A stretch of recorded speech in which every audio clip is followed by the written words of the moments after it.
ꯑꯣꯏꯕꯁꯦ ꯁꯣꯏꯕꯝ ꯊꯦꯡꯀ꯭ꯌꯨ ꯑꯣꯏꯕꯁꯤ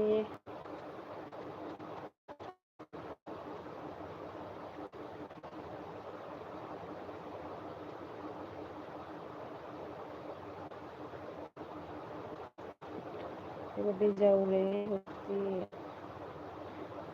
ꯍꯧꯖꯤꯛꯇꯤ ꯌꯥꯎꯋꯦ ꯍꯧꯖꯤꯛꯇꯤ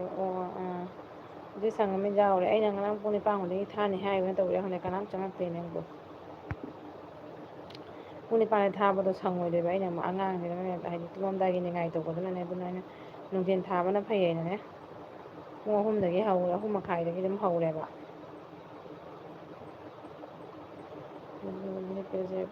ꯑꯗꯨꯝ ꯍꯤꯞꯄꯤꯕꯅꯤꯅ ꯂꯥꯏꯚ ꯊꯥꯔꯤꯃꯤꯗ ꯑꯣꯟ ꯇꯧꯔꯤꯃꯤꯗ ꯃꯤ ꯆꯪꯉꯛꯑꯁꯨ ꯆꯪꯉꯛꯇ꯭ꯔꯁꯨ ꯑꯩꯅ ꯑꯗꯨꯝ ꯑꯣꯟ ꯇꯧꯁꯜꯂꯤꯕ ꯑꯩꯅ ꯀꯩ ꯏꯟꯖꯥꯡ ꯆꯥꯒꯤꯒꯦ ꯎꯔꯕꯁꯤ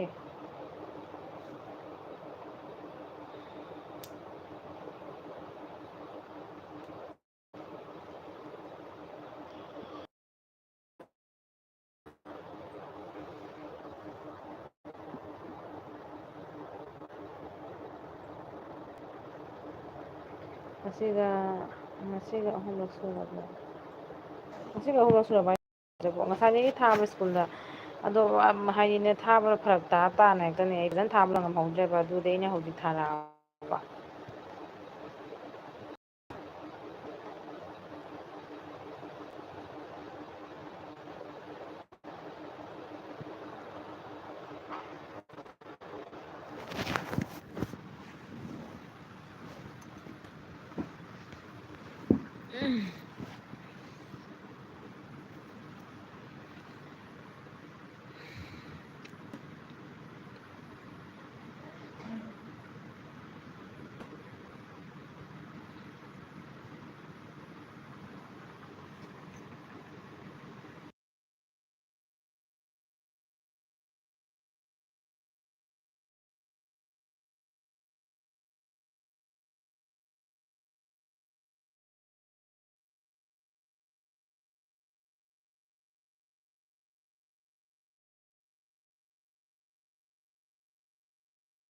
ꯅꯦ ꯅꯪ ꯀꯥꯟꯅꯦꯛ ꯂꯩꯕꯅꯤꯅ ꯄ꯭ꯔꯦꯃꯤꯗꯣ ꯈꯔ ꯂꯥꯛꯑꯣ ꯍꯥꯏꯌꯨꯅꯦ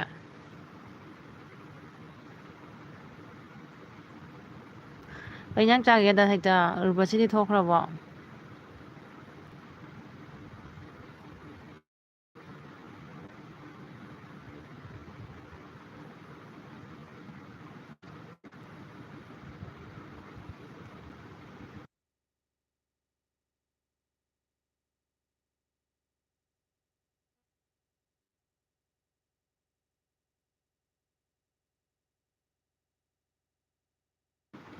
ꯃꯦꯔꯥꯃꯦꯁꯅ ꯍꯦꯟꯅ ꯍꯥꯎꯕꯅꯤ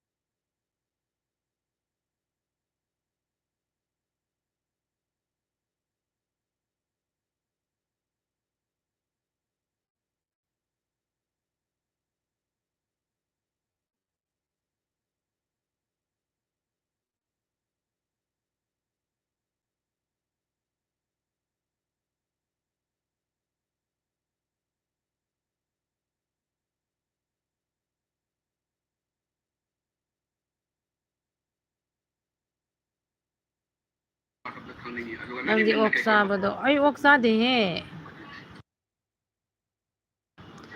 ꯅꯦꯠ ꯅꯨꯡꯉꯥꯏꯇꯦ ꯑꯣ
ꯁꯪꯒꯤ ꯕ꯭ꯂꯣꯁꯇꯤꯡ ꯇꯣꯡ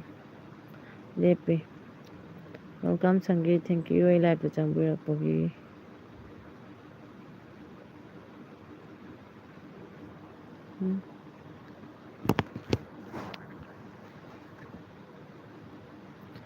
ꯁꯪꯒꯤ ꯀꯩꯗꯧꯔꯝꯃꯤꯅꯣ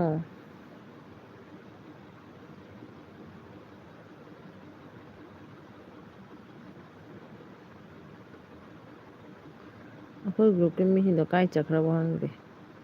ꯁꯪꯒꯤꯕ ꯆꯦ ꯑꯗꯨꯝ ꯍꯤꯞꯅ ꯑꯦꯜꯕꯤꯁꯦ ꯊꯥꯖꯤꯜꯂꯤꯃꯤꯗ ꯑꯩ ꯑꯗꯨꯝ ꯆꯦꯁꯥ ꯃꯤꯕꯨ ꯆꯪꯉꯛꯑꯁꯨ ꯆꯪꯉꯛꯇ꯭ꯔꯁꯨ ꯍꯥꯏꯅꯅꯦ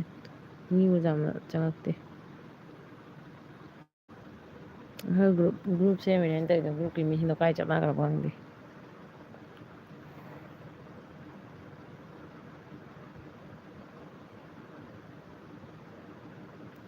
ꯁꯦ ꯇꯨꯝ ꯍꯧꯒꯠꯄꯇ ꯉꯥꯏꯔꯤ ꯑꯣ ꯇꯨꯝ ꯍꯧꯒꯠꯄꯒ ꯆꯉꯥꯡ ꯂꯣꯜꯂ ꯊꯛꯇꯣꯏꯔꯥ ꯇꯨꯝ ꯍꯧꯒꯠꯂꯛꯄꯁꯦ ꯀꯩꯅꯣꯝ ꯆꯥꯕꯗꯤ ꯍꯥꯎꯕꯅꯤꯀꯣ ꯑꯩꯗꯤ ꯍꯧꯒꯠꯂꯦ ꯍꯧꯒꯠꯇꯅ ꯊꯕꯛ ꯂꯣꯏꯁꯜꯂꯦ ꯏꯆꯥ ꯅꯨꯄꯤꯁꯤꯅ ꯊꯥꯈ꯭ꯔꯦ ꯑꯗꯨ ꯂꯣꯏꯔꯒ ꯂꯥꯏꯐꯁꯦ ꯑꯗꯨꯝ ꯊꯥꯔꯤꯕ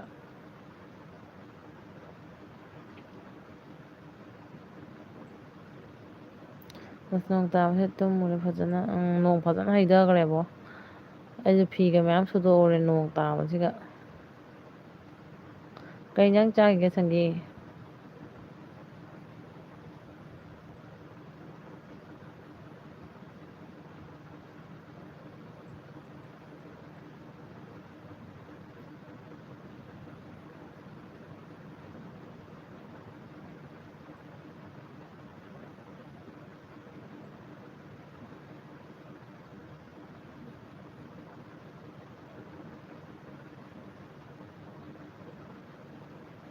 ꯂꯐꯨ ꯊꯔꯣ ꯏꯔꯣꯝꯕ ꯆꯦꯗꯤ ꯑꯣ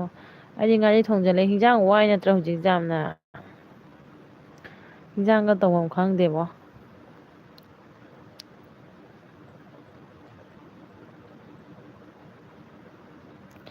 ꯁꯪꯒꯤ ꯅꯪꯗꯤ ꯑꯦꯜꯕꯤ ꯊꯥꯔꯣꯏꯗ꯭ꯔꯣ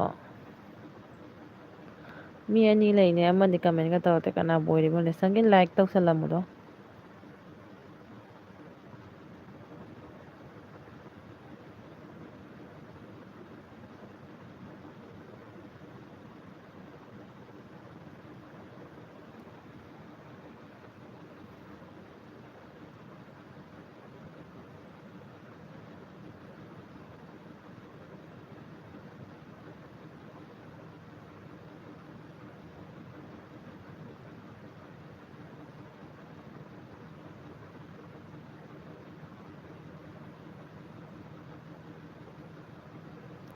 ꯑꯁ ꯈꯪꯗꯦ ꯊꯥꯕꯁꯨ ꯌꯥꯏ ꯅꯣꯡ ꯇꯥꯕꯗꯤ ꯉꯥꯏꯍꯥꯛ ꯊꯥꯅꯤ ꯅꯣꯡ ꯇꯥꯗ꯭ꯔꯗꯤ ꯉꯥꯏꯍꯥꯛ ꯊꯥꯅꯤ ꯑꯩꯅꯅꯦ ꯅꯨꯡꯗꯥꯡ ꯄꯨꯡ 9ꯗꯒꯤ ꯍꯦꯛ ꯊꯥꯒꯦ ꯇꯧꯕꯗꯣ 9ꯗꯩꯗꯤ ꯑꯩ ꯁꯪꯉꯔꯣꯏꯗꯣꯏꯕ ꯏꯆꯥ ꯅꯨꯄꯤꯁꯤꯅ ꯍꯦꯛꯅꯦ ꯏꯆꯥ ꯅꯨꯨꯄꯤꯁꯤꯅ ꯍꯦꯛ ꯅꯤꯡꯉꯥꯏ ꯇꯧꯔꯦꯕꯀꯣ ꯑꯗꯨꯒꯗꯤ ꯑꯩꯅ ꯅꯨꯡꯊꯤꯟꯗ ꯄꯨꯡ 3ꯗꯩꯅ ꯄꯨꯡ 5 ꯐꯥꯎ ꯊꯥꯔꯒꯗꯤ ꯑꯩꯅ ꯑꯗꯨꯗꯤ ꯊꯥꯔꯕ ꯑꯩ ꯗꯦꯂꯤ ꯄꯨꯡ 3ꯗꯩ ꯄꯨꯡ 5 ꯐꯥꯎ ꯊꯥꯅꯤ ꯅꯪ ꯁꯪꯉꯗꯤ ꯂꯥꯛꯎꯀꯣ ꯁꯪꯒꯤ ꯕ꯭ꯂꯣꯁ ꯐꯣꯔ ꯂꯥꯏꯛ ꯗꯁꯦ ꯊꯦꯡꯀ꯭ꯌꯨ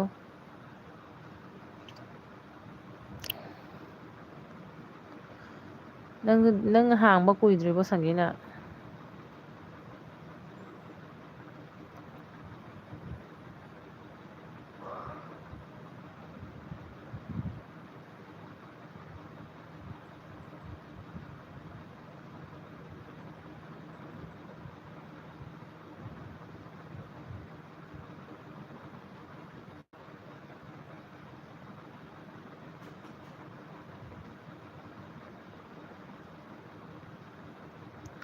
ꯅꯆꯦ ꯑꯩꯁꯨ ꯅꯨꯡꯊꯤꯜ ꯄꯨꯡ 3ꯗꯒꯤ ꯄꯨꯡ 4 ꯐꯥꯎ ꯑꯩ ꯑꯦꯜꯕꯤ ꯊꯥꯏ ꯕꯥꯏ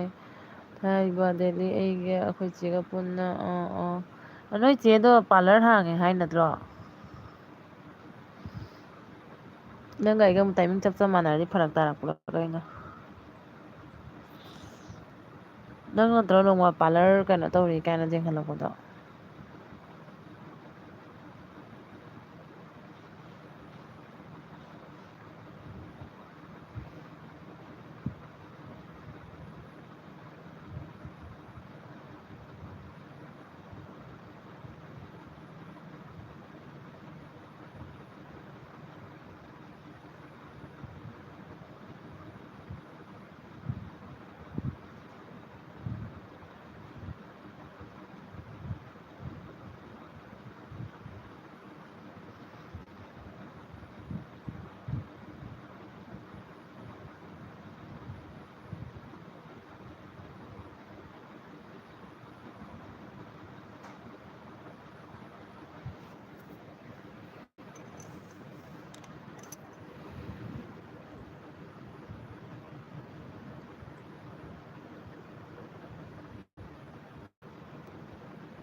ꯁꯤꯇꯜ ꯑꯣꯀ꯭ꯔꯥꯝ ꯁꯪꯒꯦ ꯍꯥꯏꯈ꯭ꯔꯦ ꯁꯤꯇꯜ ꯑꯣꯀ꯭ꯔꯥꯝꯅ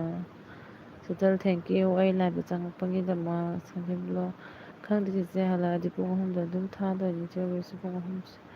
ꯍꯧꯖꯤꯛ ꯄꯨꯡ 3 ꯂꯣꯏꯅ ꯃꯥꯟꯅꯔꯦ ꯑꯩꯈꯣꯏ ꯆꯦ ꯏꯁꯥꯁꯨ ꯂꯥꯏꯚ ꯊꯥꯕ ꯍꯧꯔꯝꯃꯤ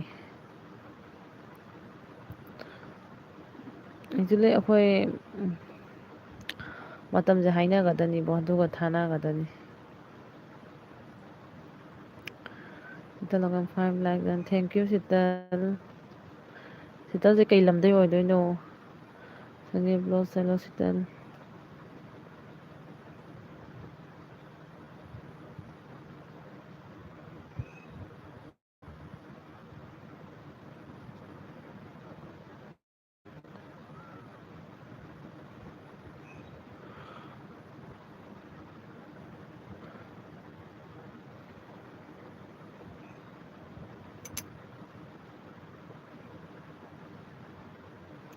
ꯁꯪꯒꯤ ꯅꯪ ꯀꯩꯅꯣ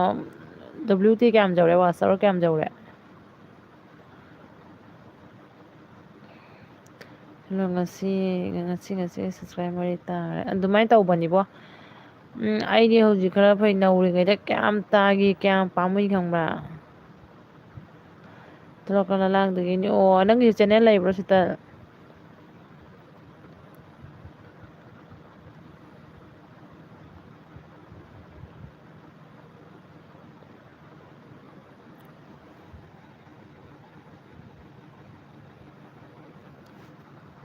ꯃꯁꯦ ꯋꯥꯆ ꯌꯥꯝ ꯋꯥꯠꯂꯤ 2000 ꯑꯣꯏꯗ꯭ꯔꯤꯁꯦ ꯑꯣ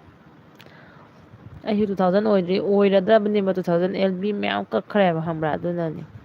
ꯇꯥꯈꯣꯅꯦ ꯅꯪꯅ ꯅꯣꯏ ꯆꯦꯒ ꯄꯨꯟ ꯊꯥꯏ ꯍꯥꯏꯗꯣ ꯅꯣꯏ ꯆꯦꯗꯣ ꯄꯥꯔꯂꯔ ꯁꯨꯕ꯭ꯔꯣ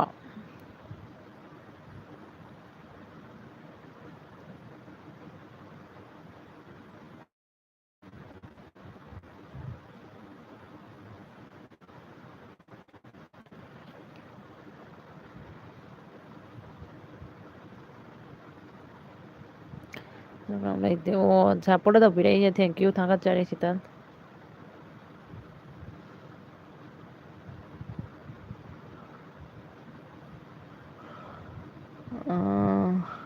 ꯑꯗꯣ ꯑꯩꯈꯣꯏ ꯆꯦ ꯃꯁꯥꯒꯤ ꯄꯥꯔꯂꯔ ꯍꯥꯡꯕꯅꯤ ꯁꯤꯜꯆꯔꯗ ꯑꯣ ꯀꯩ ꯃꯃꯤꯡ ꯀꯧꯒꯦꯅꯦ ꯑꯩ ꯈꯪꯗꯦꯅꯦ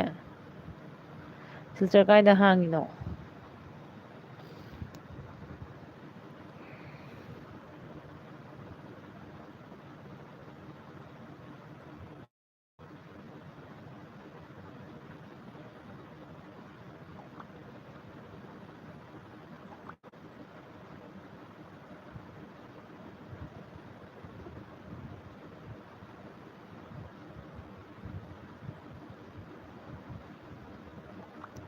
ꯉꯔꯥꯡ ꯄꯥꯕꯗꯣ ꯈꯪꯕ꯭ꯔꯥ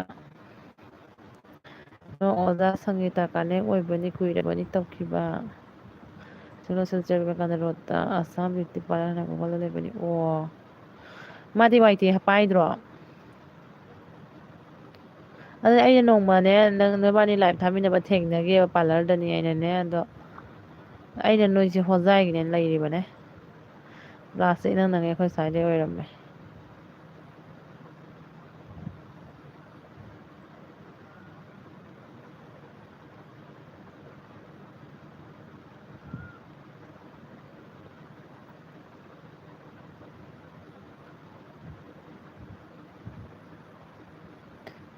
ꯁꯤꯗ ꯑꯩ ꯈꯪꯉꯦ ꯁꯤꯇꯜꯁꯦ ꯀꯅꯥꯅꯣ ꯍꯥꯏꯗꯣ ꯑꯣ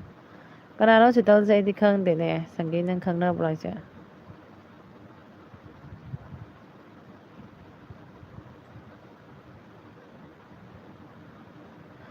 ꯑꯣꯖꯥ ꯁꯪꯒꯤꯇꯥ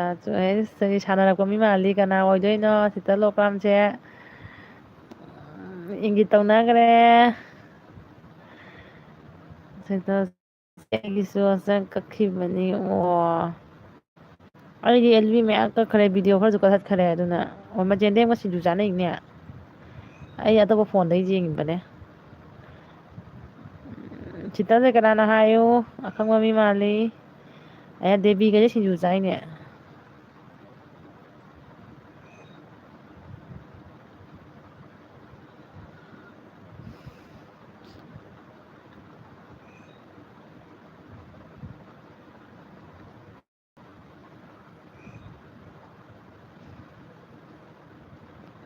ꯑꯩꯌꯥ ꯃꯣꯏ ꯇꯧꯕꯗꯤ ꯍꯥꯎꯒꯗꯕ ꯃꯥꯜꯂꯤꯅꯦ꯫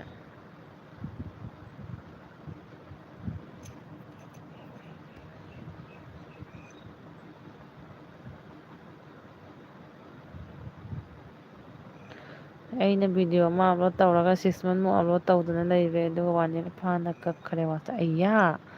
ꯑꯩꯁꯨ ꯑꯗꯨꯃꯥꯏꯅ ꯇꯧꯕ꯭ꯔꯥ ꯈꯪꯗꯦꯅꯦ ꯏꯕꯦꯝꯃ ꯑꯩꯁꯨꯅꯦ ꯈꯪꯕ꯭ꯔꯥ ꯚꯤꯗꯤꯑꯣ ꯍꯥꯞꯄꯒꯅꯦ 2 months ꯚꯤꯗꯤꯑꯣ ꯍꯥꯞꯄꯨꯗ꯭ꯔꯦ ꯍꯧꯖꯤꯛꯁꯨ ꯍꯥꯞꯇ꯭ꯔꯤꯁꯤꯅꯤ ꯚꯤꯗꯤꯑꯣ ꯁꯪꯗꯗꯅ ꯋꯥꯆ ꯇꯥꯏꯒ ꯂꯣꯏ ꯀꯛꯈꯤꯕ꯭ꯔꯥ ꯈꯪꯗꯦꯕꯣ ꯑꯩ ꯁꯣꯝꯗꯅ 8 months ꯐꯥꯔꯦ ꯋꯥꯏ ꯇꯤꯁꯦ ꯍꯥꯡꯕ ꯑꯣꯀꯦ ꯁꯤꯇꯜ ꯋꯥ ꯈꯔ ꯉꯥꯡꯉꯧꯗꯅ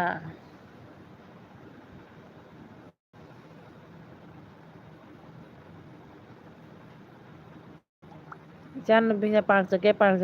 ꯄꯥꯔꯛꯇ ꯊꯣꯛꯂꯗꯤ ꯁꯪꯒꯤꯇꯥ ꯐꯪꯅꯁꯤꯔꯥ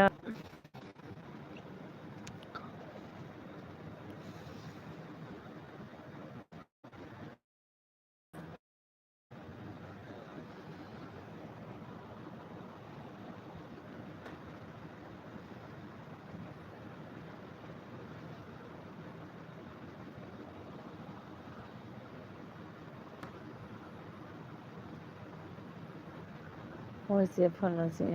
ꯅꯪꯗꯤ ꯑꯉꯥꯡ ꯌꯥꯎꯗ꯭ꯔꯤꯕꯣ ꯁꯪꯒꯤ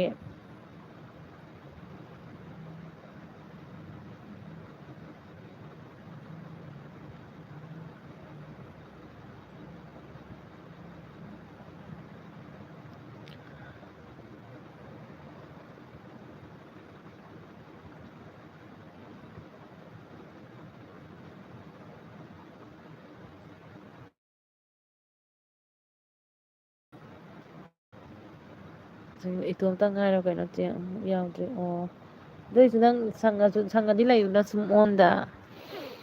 ꯅꯪꯒꯤ ꯍꯥꯏꯗꯤ ꯁꯨꯃꯥꯏꯅ ꯑꯗꯨꯝ ꯑꯣꯟ ꯂꯩꯅꯔꯗꯤ ꯋꯥꯆꯔꯁꯨ ꯍꯦꯟꯒꯠꯂꯤꯗꯅ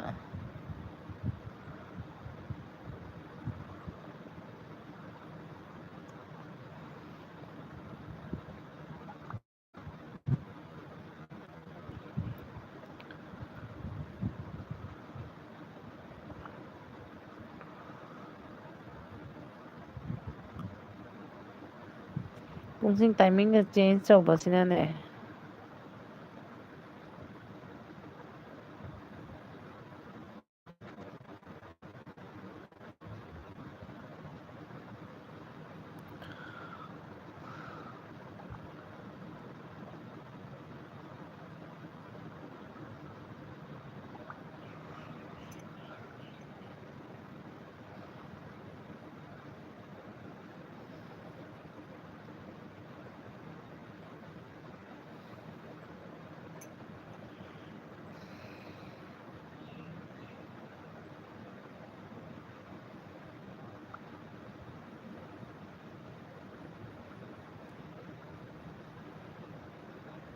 ꯉꯥꯏꯍꯥꯛ ꯂꯩꯒꯦ 5 minutes ꯃꯨꯛ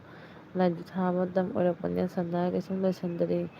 ꯐꯃꯨꯡꯗꯅꯤ ꯇꯨꯝ ꯍꯧꯒꯠꯄꯗ ꯆꯦꯒꯤ ꯂꯥꯏꯚ ꯂꯥꯛꯏꯅꯤ ꯑꯗ ꯑꯗꯨꯝ ꯑꯣꯟ ꯊꯝꯃꯒ ꯊꯕꯛꯇꯣ ꯁꯨꯗꯅ ꯑꯗꯨꯑꯣꯏꯗꯤ ꯑꯩꯉꯣꯟꯗ ꯋꯥꯆ ꯑꯋꯥꯔꯗꯣ ꯍꯦꯟꯒꯠꯂꯤꯗꯅ ꯑꯩꯈꯣꯏ ꯄꯨꯝꯅꯃꯛ ꯁꯨꯃꯥꯏꯅ ꯇꯧꯅꯁꯦꯕ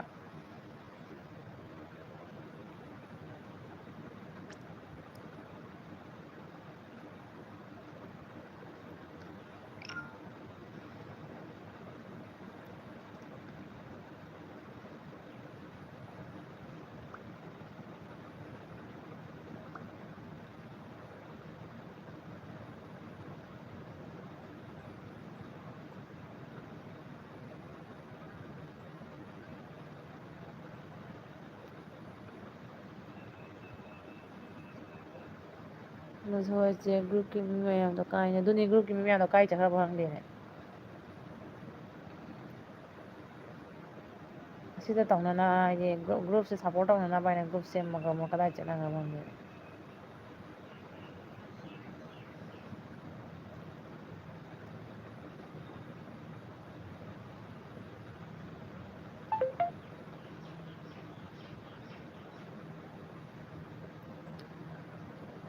ꯑꯩꯒꯤꯗꯁꯨ ꯑꯦꯜꯕꯤ ꯀꯅꯥꯝ ꯂꯥꯛꯑꯣꯏꯗ꯭ꯔꯣ ꯈꯪꯗꯦ ꯍꯣꯔꯦꯟ ꯅꯪꯅ ꯄꯨꯡ ꯀꯌꯥꯗ ꯊꯥꯔꯛꯇꯣꯏꯅꯣ ꯁꯪꯒꯤ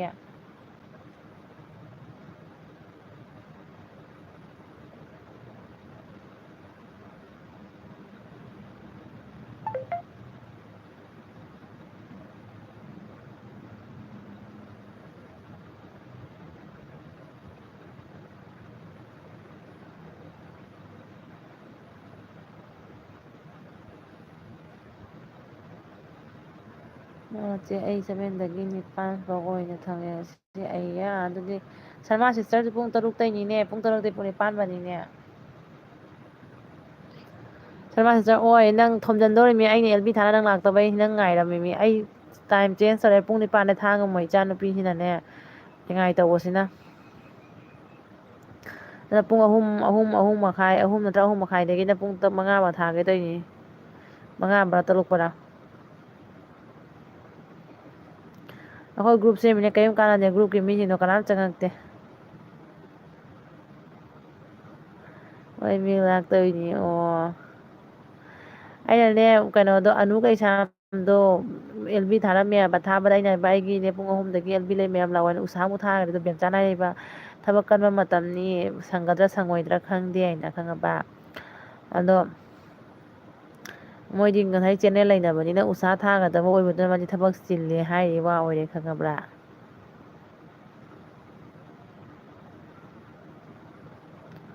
ꯁꯪꯒꯤꯠꯂꯣꯠꯁꯦ ꯑꯩꯗꯤ 1 ꯑꯋꯥꯔꯗ ꯊꯥꯅꯤ ꯅꯪꯅ ꯊꯥꯗꯣꯏ ꯃꯇꯝꯁꯤꯁꯨ ꯁꯔꯃꯥꯒꯤ ꯃꯇꯝꯁꯨ ꯑꯣꯏꯔꯤꯕ ꯇꯧꯔꯤꯁꯦ ꯆꯣꯡꯊꯣꯛ ꯆꯣꯡꯁꯤꯟ ꯇꯧ ꯇꯥꯏꯅ ꯇꯧꯔꯤꯁꯤꯗꯤ ꯄꯨꯡ 9ꯗꯒꯤ ꯁꯪꯉꯣꯏꯗ꯭ꯔꯣ ꯁꯪꯒꯤꯅ 9ꯗꯒꯤ ꯊꯥꯎꯅ ꯅꯪꯗꯤ ꯖꯦꯠꯅꯤꯡꯉꯥꯏꯁꯨ ꯂꯩꯇꯦ ꯑꯩꯗꯤ ꯏꯆꯥ ꯅꯨꯨꯄꯤꯁꯤꯅ ꯖꯦꯠꯄꯁꯤꯅ ꯇꯧꯔꯤꯃꯤꯅꯦ 9ꯗꯒꯤ ꯊꯥꯔꯗꯤ ꯃꯌꯥꯝ ꯄꯨꯝꯅꯃꯛ ꯀꯩꯅꯣ ꯇꯧꯖꯥꯏꯅ ꯆꯪꯉꯛꯖꯥꯏꯅ ꯃꯣꯕꯥꯏꯜꯁꯨ ꯉꯁꯤꯗꯤ ꯏꯋꯥꯅ ꯄꯥꯏ ꯂꯩꯔꯦ ꯍꯧꯖꯤꯛꯇ ꯂꯧꯔꯛꯏꯅꯤ ꯑꯣ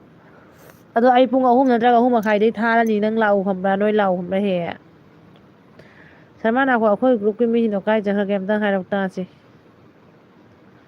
ꯉꯁꯤꯗꯤ ꯁꯅꯥ ꯁꯦꯟꯖꯦꯜꯗꯣ ꯆꯪꯉꯛꯇꯦꯅꯦ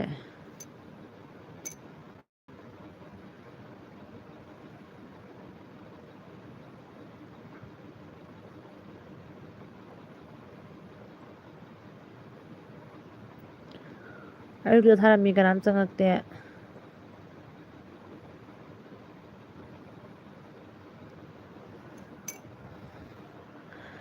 ꯑꯁ ꯁꯅꯥꯒꯤ ꯆꯥꯒ ꯇꯟꯒ ꯄꯤꯔꯛꯑꯦꯍꯦ ꯍꯥꯎꯅꯤꯗ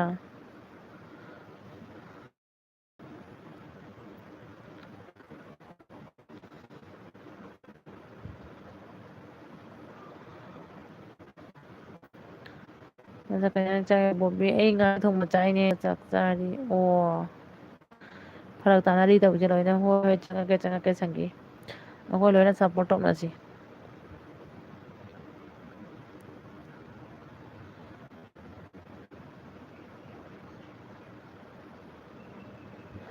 ꯏꯆꯜ ꯀꯅꯥꯅꯣ ꯈꯪꯗ꯭ꯔꯦ ꯃꯁꯤ ꯑꯩꯉꯣꯟ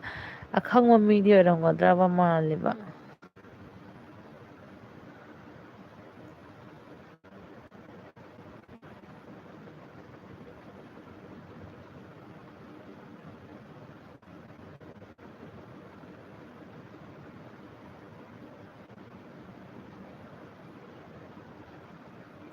ꯃꯆꯥꯗ ꯈꯨꯕꯤ 3 ꯕꯣꯕꯤ ꯊꯦꯡꯀ꯭ꯌꯨ ꯑꯩꯅ ꯈꯜꯂꯝꯃꯤꯗꯣ ꯆꯥ ꯅꯪ ꯁꯪꯗꯦ ꯍꯥꯏ ꯑꯗꯨꯒ ꯆꯦ ꯎꯆꯥ ꯂꯥꯏꯚ ꯊꯥꯕꯗ ꯌꯥꯎꯕꯗ ꯅꯪ ꯁꯪꯗꯦ ꯍꯥꯏ ꯃꯥꯅꯦ ꯈꯜꯂꯨꯔꯦ ꯆꯦ ꯎꯆꯥ ꯂꯥꯏꯚ ꯊꯥ ꯂꯣꯏꯈ꯭ꯔꯕꯣ ꯇꯥꯏꯃꯤꯡꯁꯦ ꯑꯩꯈꯣꯏ ꯂꯣꯏꯅ ꯃꯥꯟꯅꯔꯕꯅꯤꯅ ꯍꯥꯏꯅꯒꯗꯕꯅꯤꯕꯣ ꯇꯥꯏꯃꯤꯡꯁꯦ ꯑꯩꯈꯣꯏ ꯍꯥꯏꯗꯤ ꯑꯃꯅ ꯑꯃ ꯇꯥꯏꯃꯤꯡꯗꯣ ꯃꯥꯟꯅꯅ ꯊꯥꯔꯗꯤ ꯄꯨꯝꯅꯃꯛꯇꯣ ꯖꯣꯏꯟ ꯇꯧꯕꯗꯣ ꯉꯝꯅꯔꯣꯏꯅ ꯁꯞꯄꯣꯔꯠ ꯇꯧꯅꯕꯗꯣ ꯑꯗꯨꯅ ꯑꯩꯈꯣꯏ ꯃꯌꯥꯝ ꯍꯥꯏꯅꯔꯒ ꯇꯥꯏꯃꯤꯡ ꯆꯦꯟꯖ ꯇꯧꯅꯔ ꯊꯥꯅꯒꯗꯕꯅꯦꯕꯣ ꯂꯀꯥꯟ ꯁꯔꯃ ꯁꯤꯁꯇꯔ ꯗꯥ ꯒꯨꯔꯗꯤꯞ ꯑꯣ ꯁꯤꯁꯇꯔ ꯗꯣꯀꯥꯟꯁꯦ ꯗꯥ ꯒꯨꯔꯗꯤꯞ ꯑꯣꯏꯔꯕꯣꯔꯦ ꯑꯣ ꯑꯗꯨꯅꯅꯦ ꯉꯁꯥꯏꯗꯒꯤ ꯁꯪꯒꯤ ꯃꯕꯥꯅꯤꯒꯤ ꯇꯧꯅꯩꯁꯦ ꯑꯩꯉꯣꯟꯗ ꯍꯥꯏꯒꯅꯨ ꯀꯥꯏꯅ ꯁꯪꯒꯤ ꯕ꯭ꯂꯣꯛꯁꯦ ꯗꯤꯄꯥ ꯑꯦꯜꯕꯤ ꯊꯥꯔꯦ ꯍꯧꯖꯤꯛ ꯑꯣ ꯗꯤꯄꯥꯃꯨꯛ ꯊꯥꯔꯛꯑꯕꯣꯔꯦ ꯃꯣꯏꯗꯤ ꯂꯣꯏꯅ ꯒ꯭ꯔꯨꯞ ꯂꯩꯕ꯭ꯔꯥ ꯈꯪꯗꯦꯗ ꯃꯣꯏ ꯂꯣꯏꯅ ꯒ꯭ꯔꯨꯞ ꯂꯩꯕꯅꯤꯅ ꯑꯃꯅ ꯑꯃ ꯊꯥꯅꯕꯗ ꯃꯣꯏ ꯂꯣꯏꯅ ꯍꯣꯔꯣ ꯆꯪꯅꯩ ꯑꯃꯅ ꯂꯣꯏ ꯆꯞ ꯃꯥꯟꯅ ꯁꯞꯄꯣꯔꯠ ꯇꯧꯅꯩ ꯑꯩꯈꯣꯏꯗꯅꯤ ꯒ꯭ꯔꯨꯞ ꯂꯩꯇꯕꯅꯤꯅ ꯃꯤ ꯂꯩꯊꯣꯛꯇ꯭ꯔꯤꯕ ꯏꯁꯥꯒꯤ ꯑꯦꯜꯕꯤ ꯂꯣꯏꯔꯒ ꯃꯣꯕꯥꯏꯜ ꯑꯃꯨꯛ ꯆꯥꯛ ꯄꯤꯖꯔꯦ ꯑꯣ ꯖꯥꯝ ꯂꯣꯏꯈ꯭ꯔꯦꯅꯦ ꯆꯦ ꯎꯁꯥꯗꯤ ꯆꯦ ꯎꯁꯥꯗ ꯆꯪꯉꯛꯑꯣ ꯍꯥꯏꯌꯨ ꯅꯪ ꯑꯦꯜꯕꯤ ꯊꯥꯔꯤ ꯗꯥ ꯅꯣꯏ ꯒ꯭ꯔꯨꯞ ꯂꯩꯔꯝꯒꯅꯤꯗ ꯗꯥ ꯕꯦꯝꯆꯥ ꯊꯥꯖ ꯋꯥꯠꯂꯦꯗ ꯑꯩꯗꯤ ꯅꯣꯏ ꯒ꯭ꯔꯨꯞꯇ ꯈꯔ ꯍꯥꯏꯕꯗꯨ ꯃꯌꯥꯝ ꯂꯥꯛꯄꯤꯌꯨ ꯍꯥꯏꯅ ꯑꯩꯈꯣꯏ ꯃꯁꯦꯟ ꯑꯃꯅ ꯑꯃ ꯁꯞꯄꯣꯔꯠ ꯇꯧꯅꯗ꯭ꯔꯗꯤ ꯀꯃꯥꯏꯅ ꯇꯧꯗꯣꯔꯤ ꯁꯤꯁꯇꯔ ꯉꯁꯤ ꯊꯋꯥꯏ ꯅꯨꯡꯉꯥꯏꯇꯦ ꯑꯣꯏꯃꯥ ꯑꯩꯒꯤ ꯅꯨꯡꯁꯤꯕꯤ ꯊꯋꯥꯏ ꯅꯨꯡꯉꯥꯏꯇꯦ ꯀꯅꯥ ꯀꯩꯗꯧꯕ ꯌꯥꯎꯔꯦ ꯐꯨꯗꯠꯂꯨꯒꯦ ꯁꯤꯇꯜ ꯁꯔꯃ ꯒꯨꯔꯗꯤꯞꯇꯣ ꯑꯩꯅ ꯎꯗ꯭ꯔꯤꯁꯦ ꯗꯥ ꯒꯨꯔꯗꯤꯞ ꯋꯥꯊꯤꯁꯦ ꯑꯣꯏꯃꯥ ꯂꯀꯣꯛ ꯊꯨꯒꯥꯏꯒꯦ ꯉꯥꯏꯈꯣ ꯉꯁꯥꯏꯗꯩꯅꯦ ꯗꯥ ꯁꯤꯇꯜꯅ ꯑꯩꯉꯣꯟꯗ ꯁꯥꯟꯅ ꯂꯩꯔꯝꯃꯤꯕ ꯈꯪꯉꯕ ꯗꯥ ꯒꯣꯜꯗꯤ ꯅꯪ ꯅꯩꯕ꯭ꯔꯥꯅ ꯑꯃ꯭ꯔꯤꯇꯥ ꯅꯩꯕ ꯑꯗꯨꯃꯥꯏꯅ ꯅꯩꯊꯣꯛꯎꯕ꯭ꯔꯥ ꯖꯂꯣꯀ꯭ꯔꯥꯝ ꯁꯔꯃ ꯑꯁꯦꯡꯕ ꯎꯗꯦꯌꯦ ꯗꯥ ꯁꯤꯇꯜ ꯅꯌꯨꯝ ꯇꯥꯟ ꯂꯥꯎꯔꯥ ꯍꯧꯖꯤꯛ ꯃꯤ ꯃꯁꯛ ꯈꯪꯕꯒꯤ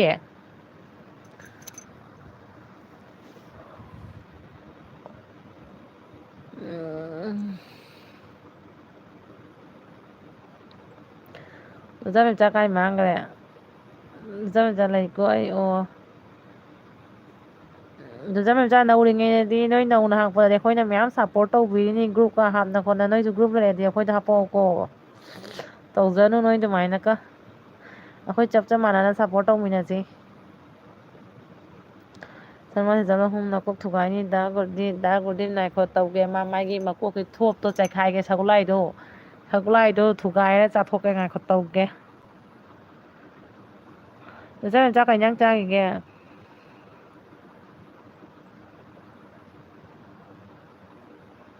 ꯁꯪꯒꯤ ꯕ꯭ꯂꯣꯛꯁ ꯑꯣꯟ ꯁꯪꯒꯤ ꯅꯪ ꯁꯟꯗꯥꯏ ꯊꯕꯛ ꯂꯣꯏꯁꯟꯗ꯭ꯔꯤ ꯍꯥꯏꯗꯣ ꯑꯣꯟ ꯊꯝꯃ ꯂꯣꯏꯁꯟꯖꯔꯨꯔꯣ ꯒ꯭ꯔꯨꯞꯀ ꯅꯠꯇꯦꯗ ꯇꯧꯅꯨꯗ ꯅꯣꯏ ꯍꯥꯏꯅꯔꯝꯒꯅꯤꯗ ꯑꯗꯨꯅꯅꯤꯗ ꯑꯣꯖꯥ ꯑꯅꯨ ꯀꯩꯅꯣ ꯀꯔꯤ ꯍꯥꯏ ꯆꯦ ꯑꯅꯨ ꯆꯦ ꯎꯆꯥ ꯅꯣꯏ ꯀꯅꯥ ꯀꯅꯥꯅꯣ ꯒ꯭ꯔꯨꯞ ꯑꯃꯅ ꯊꯥꯅꯔꯗꯤ ꯂꯣꯏꯅ ꯍꯣꯔꯣꯔꯣ ꯆꯪꯅꯩ ꯑꯩꯈꯣꯏꯗꯅꯤ ꯃꯤ ꯂꯩꯇꯕꯅꯤꯅ ꯑꯩꯈꯣꯏꯒꯤ ꯑꯦꯜꯕꯤꯗ ꯀꯅꯥꯝ ꯂꯥꯛꯄꯤꯗ꯭ꯔꯤꯕ ꯅꯣꯏꯗꯤ ꯃꯤ ꯂꯩꯕꯅꯤꯅ ꯂꯣꯏꯅ ꯍꯧꯔ ꯆꯪꯅꯩ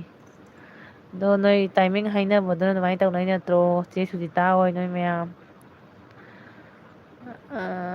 ꯑꯗꯣ ꯑꯩꯗꯤ ꯄꯨꯡ 9 ꯊꯥꯒꯦ ꯇꯧꯕ ꯅꯪꯉꯔꯣꯏꯕ ꯑꯩ ꯏꯆꯥ ꯅꯨꯄꯤ ꯅꯤꯡꯉꯥꯏ ꯇꯧꯅ ꯑꯣꯖꯥ ꯈꯪꯕ꯭ꯔꯥ ꯑꯗꯣ ꯅꯣꯏꯗ ꯅꯣꯏ ꯗꯦꯁꯥ ꯒ꯭ꯔꯨꯞ ꯂꯩꯅꯕ ꯈꯪꯗꯦ ꯂꯩꯅꯗꯕ ꯈꯪꯗꯦ ꯅꯣꯏ ꯈꯪꯅꯕ ꯃꯤꯁꯤꯡꯗ ꯑꯗꯨꯝ ꯍꯥꯏꯅꯧꯀꯣ ꯑꯩꯒꯤ ꯄꯨꯡ 3 ꯃꯈꯥꯏꯗ ꯑꯩ ꯄꯨꯡ 6 ꯐꯥꯎ ꯑꯦꯜ ꯕꯤ ꯊꯥꯅꯦꯕ ꯅꯣꯏ ꯃꯌꯥꯝ ꯆꯪꯉꯧꯀꯣ ꯑꯗꯨꯗꯤ ꯍꯋꯥꯏ ꯆꯥꯎ ꯍꯋꯥꯏꯖꯥꯅ ꯍꯥꯏꯔꯣ ꯍꯋꯥꯏ ꯍꯥꯏꯔꯣ ꯒꯨꯔꯗꯤꯞ ꯁꯤꯡ ꯁꯤꯇꯜ ꯑꯣꯀ꯭ꯔꯥꯝ ꯑꯩꯅꯗꯤ ꯎꯏꯅ ꯑꯣꯏꯃ ꯃꯃꯤꯠ ꯂꯥꯛꯑꯦꯗꯤ ꯍꯧꯖꯤꯛ ꯑꯁꯦꯡꯕ ꯔꯨꯞ ꯊꯣꯛꯂꯛꯑꯦ ꯍꯧꯖꯤꯛ ꯅꯥꯛꯃꯅꯤꯒꯤ ꯑꯁꯦꯡꯕ ꯔꯨꯞ ꯊꯣꯛꯂꯛꯑꯦ ꯑꯁꯦꯡꯕꯅꯤ ꯕꯣꯕꯤ ꯑꯩ ꯀꯞꯄꯤ ꯀꯔꯤ ꯀꯞꯄꯤꯅꯣ ꯑꯝꯇ ꯍꯥꯏꯔꯣ ꯀꯅꯥꯅ ꯀꯩꯗꯧꯔꯦ ꯑꯩꯒꯤ ꯅꯨꯡꯁꯤꯗ ꯅꯈꯣꯏꯗꯤ ꯆꯪꯕꯤꯔꯛꯇꯦ ꯀꯩ ꯅꯪꯅ ꯅꯪꯅ ꯄꯨꯡ ꯀꯌꯥ ꯊꯥꯏꯅꯣ ꯑꯩꯒꯤ ꯑꯦꯜ ꯕꯤ 5ꯗꯒꯤꯅ 7 ꯐꯥꯎ ꯅꯨꯡꯗꯥꯡꯒꯤꯔꯣ ꯑꯣ ꯁꯔꯃꯥ ꯁꯤꯁꯇꯔꯒꯤꯅ ꯑꯃꯨꯛ ꯄꯨꯡ 6ꯇꯒꯤꯅ ꯄꯨꯡ 9 ꯒꯨꯔꯗꯤꯞ ꯎꯔꯦ ꯍꯧꯖꯤꯛ ꯅꯥꯇꯣꯟꯁꯦ ꯐꯖꯅ ꯅꯩꯔꯦꯗꯅ ꯗꯥ ꯍꯦꯇꯜ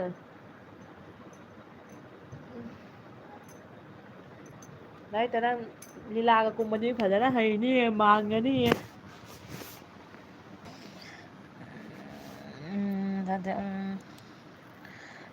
ꯗꯥ ꯒꯨꯔꯗꯤꯞꯁꯦ ꯐꯖꯅ ꯋꯥꯊꯤ ꯉꯥꯡꯉꯤꯍꯦ ꯍꯩꯃꯟꯈ꯭ꯔꯦ ꯀꯥꯏꯗꯒꯤ ꯇꯝꯃꯨꯕ ꯕꯤꯗ꯭ꯌꯥꯅꯣ ꯁꯤꯅꯤ ꯃꯅꯤꯄꯨꯔ ꯃꯆꯥ ꯍꯥꯏꯗꯣ ꯃꯤ ꯁꯨꯝꯍꯠꯄ ꯍꯩꯈ꯭ꯔꯄꯣꯠꯅꯤ ꯃꯤ ꯉꯥꯎꯍꯟꯕ ꯍꯩꯈ꯭ꯔꯄꯣꯠꯅꯤ ꯑꯩꯕꯨ ꯋꯥꯟꯊꯔꯝꯗꯣꯔꯦꯁꯦ ꯃꯁꯛ ꯈꯪꯗꯗꯅ ꯃꯤ ꯑꯃꯅ ꯃꯤ 5 ꯁꯥꯔꯝꯅ ꯑꯩꯕꯨ ꯋꯥꯟꯊꯔꯝꯗꯣꯔꯦꯁꯦ ꯑꯩ ꯋꯥꯟꯊꯔꯝꯃꯗꯤ ꯗꯥ ꯒꯨꯔꯗꯤꯞ ꯅꯪ ꯑꯩꯉꯣꯟꯗ ꯀꯩꯅꯣ ꯇꯧꯕ ꯉꯝꯒꯗ꯭ꯔꯥ ꯗꯥ ꯒꯨꯔꯗꯤꯞ ꯅꯪ ꯑꯩꯉꯣꯟꯗ ꯑꯦꯛꯇꯤꯚ ꯑꯣꯏꯍꯟꯕ ꯉꯝꯒꯗ꯭ꯔꯥ ꯋꯥꯟꯊꯔꯝꯗꯣꯔꯦ ꯑꯩ ꯗꯥ ꯒꯨꯔꯗꯤꯞꯁꯦ ꯐꯖꯅ ꯋꯥꯊꯤ ꯉꯥꯡꯕ ꯑꯣꯀ꯭ꯔꯥꯝ ꯒꯨꯔꯗꯤꯞ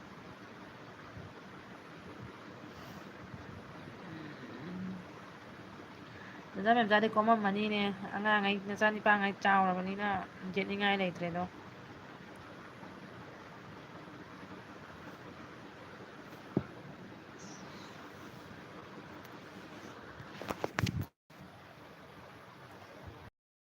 ꯊꯣꯛꯂꯛꯄꯒꯤ ꯃꯥꯏ ꯃꯤꯠꯀ ꯇꯥꯊꯣꯛꯇ꯭ꯔꯤ ꯕ꯭ꯔꯣ ꯂꯥꯏꯐꯀꯤ ꯃꯇꯝ ꯌꯧꯔꯦ ꯍꯥꯏꯔꯨꯔꯦ ꯑꯩꯈꯣꯏ ꯅꯤꯄꯥ ꯃꯣꯕꯥꯏꯜꯒ ꯂꯥꯡꯅꯩ ꯍꯥꯏꯁꯤꯅꯤ ꯊꯋꯥꯏ ꯅꯨꯡꯉꯥꯏꯇꯦ ꯑꯣ ꯑꯗ ꯅꯣꯏ ꯅꯨꯄꯥꯒ ꯇꯧꯅꯔꯕꯅꯤ ꯌꯥꯎꯔꯦ ꯀꯩꯒꯤ ꯅꯣꯏꯗꯤ ꯃꯇꯩ ꯃꯅꯥꯎ ꯍꯣꯏꯁꯦ ꯈꯟꯅꯈ꯭ꯔꯒ ꯂꯣꯏꯔꯛꯄꯗ ꯑꯃ ꯇꯧꯕꯅꯤ ꯂꯥꯁꯇ ꯑꯩꯁꯦ ꯃꯁꯛ ꯎꯗꯅ ꯇꯣꯛꯀꯅꯤ ꯕꯣꯕꯤ ꯅꯪꯒ ꯇꯧꯔꯤ ꯅꯠꯇ꯭ꯔꯥ ꯀꯥꯏꯅ ꯅꯇꯩ ꯅꯅꯥꯎꯖꯡꯅ ꯑꯃꯨꯛ ꯃꯦꯠꯄꯤꯈꯤꯅꯤ ꯑꯩꯉꯣꯟꯗ ꯅꯇꯩ ꯅꯅꯥꯎ ꯃꯣꯏꯗꯤ ꯈꯔ ꯅꯨꯡꯁꯤꯅꯔꯛꯄꯅꯤ ꯑꯗꯨꯗꯤ ꯈꯔꯖꯥꯠ ꯃꯦꯠꯁꯅꯨ ꯈꯔꯖꯥꯠ ꯀꯞꯐꯟꯁꯅꯨ ꯅꯪꯉꯣꯟꯗ ꯑꯦꯛꯖꯥꯝ ꯃꯩꯇꯩ ꯑꯣꯟ ꯁꯔꯃꯥ ꯁꯤꯁꯇꯔꯅ ꯂꯥꯎꯈ꯭ꯔꯦ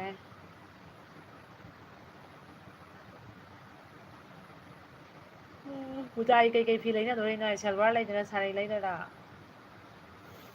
ꯒꯨꯋꯥꯍꯥꯇꯤꯗ ꯅꯣꯡ ꯆꯨꯗ꯭ꯔꯣ ꯗꯥꯗꯥ ꯃꯦꯝꯆꯥ ꯅꯠꯇꯦꯅꯦ ꯑꯩꯒꯤ ꯂꯥꯏꯐꯀꯤ ꯍꯥꯏꯔꯨꯕ ꯅꯪꯒꯤ ꯅꯠꯇꯦ ꯑꯣ ꯑꯩꯈꯣꯏ ꯅꯨꯄꯥꯅ ꯍꯥꯏꯕ ꯅꯧꯔꯤꯉꯩꯗꯅꯤ ꯅꯪ ꯖꯔ ꯖꯔ ꯀꯥꯔꯝꯃꯤ ꯍꯧꯖꯤꯛ ꯀꯩꯗꯧꯔꯒꯦ ꯍꯥꯏꯅ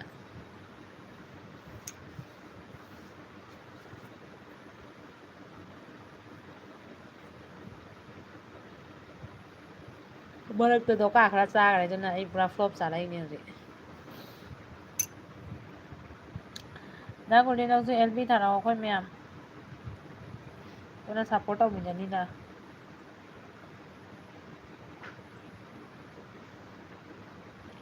ꯑꯆꯥ ꯄꯨꯖꯥꯒꯤꯔꯣ ꯑꯩꯗꯤ ꯕꯣꯔꯥ ꯈꯔ ꯂꯩꯔꯨꯔꯦ ꯑꯗꯨꯅ ꯕꯣꯇꯥꯗꯨꯒꯤ ꯀꯥꯔꯝꯅꯤ ꯅꯣꯏꯗꯤ ꯁꯤꯃꯦꯟ ꯕꯣꯁꯇꯥꯗꯣꯔꯥ ꯑꯃꯨꯛꯀ ꯂꯤꯃꯣꯟꯒꯤ ꯕꯣꯔꯥꯗꯣꯔꯥ ꯅꯪꯅ ꯑꯗꯨ ꯍꯥꯏꯔꯃꯤꯅ ꯑꯩꯅ ꯄꯪꯑꯣꯂꯥ ꯆꯦꯜꯂꯅꯤꯗꯅ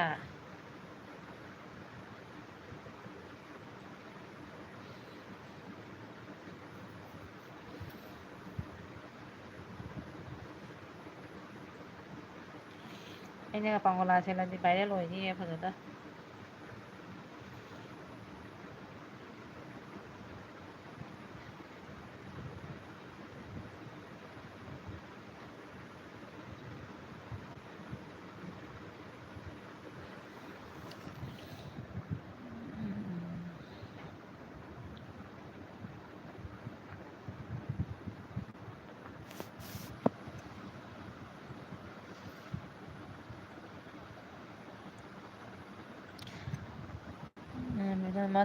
ꯃꯃꯥ ꯆꯠꯈ꯭ꯔꯦ ꯀꯩꯅꯣ ꯅꯨꯃꯤꯠꯇ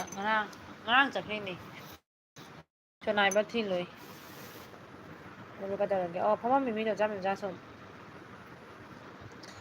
ꯆꯥꯃꯤꯟꯆꯥ ꯅꯪꯗꯤ ꯀꯩꯗꯧꯔꯤꯒꯦ ꯅꯣꯡ ꯆꯨꯗ꯭ꯔꯣ ꯒꯨꯍꯥꯇꯤꯗ ꯗꯤꯄꯥꯔꯥꯅꯤ ꯈꯦꯇ꯭ꯔꯤꯃꯌꯨꯝ ꯑꯣꯏꯔꯝꯃꯅꯤ ꯀꯦ ꯑꯩꯆ ꯑꯦꯁ ꯊꯦꯡꯀ꯭ꯌꯨ ꯗꯤꯄꯥꯔꯥꯅꯤ ꯑꯩ ꯂꯥꯏꯞꯇ ꯂꯥꯛꯄꯤꯕꯩꯗꯃꯛ ꯊꯥꯒꯠꯆꯔꯤ ꯑꯩ ꯂꯥꯏꯛ ꯋꯥꯟ ꯁꯕꯁꯀ꯭ꯔꯥꯏꯞ ꯗ ꯊꯦꯡꯀ꯭ꯌꯨ ꯗꯤꯄꯥꯔꯥꯅꯤ ꯀꯩ ꯂꯝꯗꯣꯏꯅꯣ ꯌꯥꯝ ꯅꯨꯡꯁꯤꯌꯦ ꯑꯩꯒꯤ ꯑꯦꯜꯕꯤꯗ ꯁꯨꯃꯥꯏꯅ ꯖꯣꯏꯟ ꯇꯧꯕꯤꯔꯛꯄꯁꯦ ꯆꯥ ꯃꯩꯇꯩ ꯆꯨꯗꯦ ꯑꯣꯏ ꯃꯥꯁꯤꯒꯗꯤ ꯑꯗꯨꯝ ꯅꯣꯡ ꯆꯨ ꯂꯩꯔꯦ ꯉꯔꯥꯡ ꯖꯋꯥꯔ ꯍꯥꯕꯗꯣ ꯒꯨꯍꯥꯇꯤꯗ ꯍꯥꯕ꯭ꯔꯥ ꯑꯗꯨꯝ ꯁꯤꯁꯇꯔꯅ ꯑꯃꯨꯛ ꯏꯁꯇꯤꯀꯔ ꯃꯌꯥꯝ ꯊꯥꯖꯤꯜꯂꯛꯑꯦ ꯍꯧꯔꯛꯑꯕ ꯅꯪ ꯏꯁꯇꯤꯀꯔ ꯊꯥꯕ ꯃꯩꯇꯩ ꯗꯤꯄꯥꯔꯥꯅꯤ ꯁꯞꯄꯣꯔꯠ ꯇꯧꯕꯤꯔꯛꯑꯣ ꯁꯨꯃꯥꯏꯅ ꯑꯗꯨꯝ ꯀꯨꯏꯅ ꯊꯥꯅ ꯊꯝꯃꯗꯤꯅꯦ ꯃꯤꯁꯦ ꯑꯅꯧꯕ ꯑꯗꯨꯝ ꯑꯃꯅꯤ ꯑꯃꯅꯤꯗꯤ ꯑꯗꯨꯝ ꯆꯪꯉꯛꯏ ꯑꯩꯒꯤ ꯀꯃꯦꯟ ꯅꯪꯒꯤ ꯀꯃꯦꯟꯁꯤꯗꯤ ꯏꯁꯇꯤꯀꯔ ꯉꯥꯛꯇꯅꯤ ꯀꯃꯥꯏꯅ ꯄꯥꯗꯣꯔꯤꯒꯦ ꯑꯩꯒꯤ ꯍꯥꯏꯌꯣ ꯑꯩꯅ ꯆꯥꯛ ꯆꯥꯔꯤꯅ ꯍꯥꯏꯔꯛꯑꯃꯤꯅ ꯆꯥꯛꯀ ꯆꯥꯗꯉꯩꯒꯤ ꯇꯨꯝꯃꯦ ꯑꯗꯨꯝ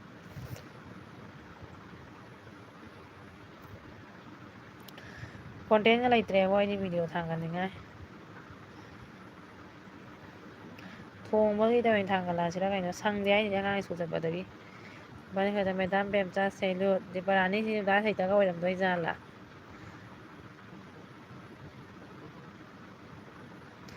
ꯄꯥꯅꯤ ꯏꯆꯜ ꯑꯩ ꯑꯣ ꯗꯥ ꯁꯩꯇꯥ ꯑꯣꯏꯔꯝꯃꯅꯤ ꯁꯤꯁꯨ ꯑꯩ ꯈꯪꯉꯦ ꯇꯧꯔꯛꯏꯁꯤꯅꯗꯤ ꯏꯁꯇꯤꯀꯔ ꯑꯣꯏꯁꯨ ꯄꯥꯝꯃꯣ ꯃꯇꯧꯗꯣ ꯑꯣ ꯄꯥꯒꯦ ꯗꯤꯄꯥꯔꯅꯤꯁꯦ ꯗꯥ ꯁꯩꯇꯥ ꯑꯣꯏꯔꯝꯃꯅꯤ ꯑꯩ ꯈꯪꯉꯦ ꯗꯥ ꯁꯩꯇꯥꯁꯦ ꯃꯑꯣꯡ ꯂꯨꯛ ꯑꯣꯟꯕ ꯉꯝꯃꯤꯀꯣ ꯃꯅꯨꯡꯉꯥꯏꯔꯝꯃꯤ ꯁꯤꯁꯨ ꯁꯔꯃꯥ ꯁꯤꯁꯇꯔꯅ ꯆꯥꯕꯗꯧꯅ ꯍꯤꯒꯠꯂꯛꯏꯔ ꯀꯞꯊꯔꯛꯏꯔ ꯁꯤꯕꯣ ꯅꯞꯀ ꯆꯣꯠꯊꯔꯛꯏꯔ ꯑꯣꯔꯣ ꯑꯣꯔꯣ ꯁꯔꯃꯥ ꯁꯤꯁꯇꯔ ꯖꯒꯣꯏ ꯑꯃꯨꯛ ꯁꯥꯗꯣꯛꯈ꯭ꯔꯦ ꯗꯤꯄꯥꯔꯅꯤ ꯁꯞꯄꯣꯔꯠ ꯁꯦꯠ ꯇꯧꯔꯛꯂꯣ ꯁꯔꯃꯥ ꯁꯤꯁꯇꯔ ꯗꯥ ꯒꯨꯔꯗꯤꯞ ꯑꯩ ꯈꯜꯂꯦꯕ ꯗꯥ ꯒꯨꯔꯗꯤꯞ ꯑꯣꯏꯔꯝꯃꯅꯤ ꯑꯩꯅ ꯁꯅꯥ ꯁꯦꯟꯖꯝꯗꯣ ꯑꯩꯒꯤ ꯑꯦꯜꯕꯤꯒ ꯆꯪꯉꯛꯇ꯭ꯔꯦ ꯄꯩꯒ꯭ꯔꯕ ꯀꯩꯅꯣ ꯁꯔꯃ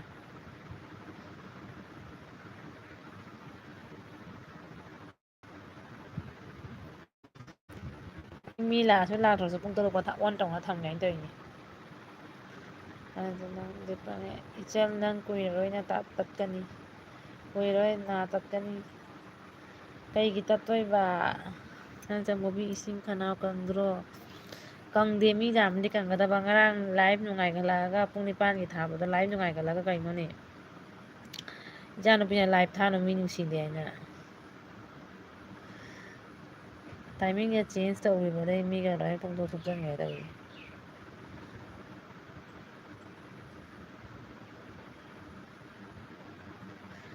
ꯁꯔꯃꯥ ꯁꯤꯁꯇꯔꯅ ꯈꯣꯏꯔꯝꯈ꯭ꯔꯦ ꯁꯔꯃꯥ ꯁꯤꯁꯇꯔ ꯅꯪ ꯀꯅꯥꯗ ꯂꯥꯎꯔꯤꯅꯣ ꯂꯩꯔꯝꯃꯣ ꯑꯩ ꯃꯥꯏꯅꯥꯁ ꯈꯔ ꯇꯧꯊꯣꯛꯎꯒꯦ ꯅꯣꯏ ꯂꯩꯔꯝꯃꯨꯀꯣ ꯑꯣ ꯂꯩꯔꯝꯃꯨꯀꯣ ꯑꯩ ꯃꯥꯏꯅꯥꯁ ꯈꯔ ꯇꯧꯊꯣꯛꯎꯒꯦ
ꯑꯩ ꯅꯨꯡꯁꯤꯀꯣ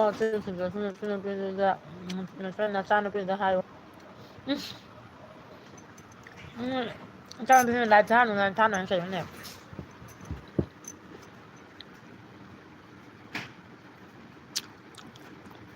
ꯅꯪ ꯊꯋꯥꯟ ꯃꯇꯝꯁꯤꯗ ꯍꯨꯏ ꯑꯅꯤꯒ ꯄꯤꯁꯜꯂꯛꯏꯅꯦ ꯉꯥꯡꯕꯒ ꯉꯝꯃꯣꯏꯀꯣ ꯅꯥꯏꯟ ꯂꯥꯏꯛ 1 subscriber done ꯑꯁꯤꯁꯨ ꯗꯥ ꯒꯨꯔꯗꯤꯞ ꯑꯣꯏꯔꯝꯃꯅꯤ ꯈꯪꯉꯦ ꯗꯥ ꯁꯩꯇ ꯑꯣꯏꯔꯝꯃꯅꯤ ꯍꯦꯃꯥ ꯁꯤꯁꯇꯔ ꯕ꯭ꯔꯣ ꯋꯥꯎ ꯅꯤꯇꯥ ꯃꯩꯇꯩ ꯑꯣꯟ ꯍꯦꯃꯥ ꯁꯤꯁꯇꯔ ꯕ꯭ꯔꯣ ꯁꯃꯥꯟꯗꯥ ꯑꯥꯏ ꯃꯤꯁ ꯌꯨ ꯁꯃꯥꯟꯗꯥ ꯁꯔꯃ ꯇꯧꯅꯔꯣꯍꯦ ꯅꯣꯏꯕꯥꯅꯤꯗ ꯌꯥꯅꯤ ꯕꯣꯕꯤ ꯑꯩꯒꯤꯁꯨ ꯑꯦꯜ ꯖꯤ ꯍꯧꯕꯒꯤ ꯃꯇꯝ ꯌꯧꯔꯦ ꯑꯣ ꯄꯨꯡ 5ꯗꯩꯅ ꯄꯨꯡ 3 ꯐꯥꯎ ꯍꯥꯏꯕ ꯅꯠꯇ꯭ꯔꯣ ꯐꯔꯦ ꯐꯔꯦ ꯅꯆꯥ ꯅꯪ ꯊꯣꯛꯑꯣ ꯑꯗꯨꯗꯤ ꯑꯩꯁꯨ ꯂꯣꯏꯔ ꯆꯪꯉꯛꯀꯦ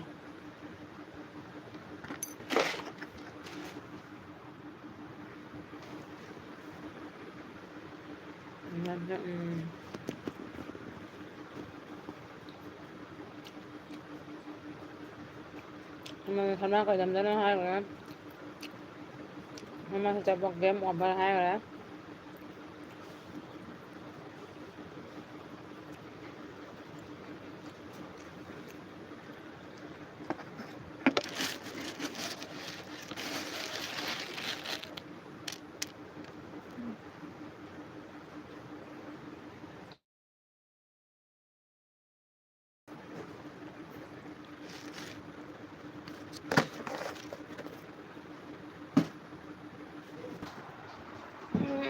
हमारा पिक्चर अभी अभी बाकी है ꯃꯇꯝ ꯅꯪꯒꯤ ꯀꯌꯥꯝ ꯋꯥꯠꯂꯤꯒꯦ ꯐꯪꯒꯗꯕ ꯋꯥꯠꯂꯤꯍꯦ ꯋꯥꯠꯂꯤ ꯑꯩꯗꯤ ꯚꯤꯗꯤꯑꯣꯁꯨ ꯊꯥꯒꯠꯇꯦ ꯑꯗꯩꯗꯤ ꯑꯦꯜ ꯕꯤ ꯊꯥꯔꯦ ꯃꯤ ꯌꯥꯝ ꯌꯦꯡꯉꯛꯇꯕꯅꯤꯅ ꯋꯥꯆ ꯑꯋꯥꯔ ꯌꯥꯝ ꯐꯪꯗꯦ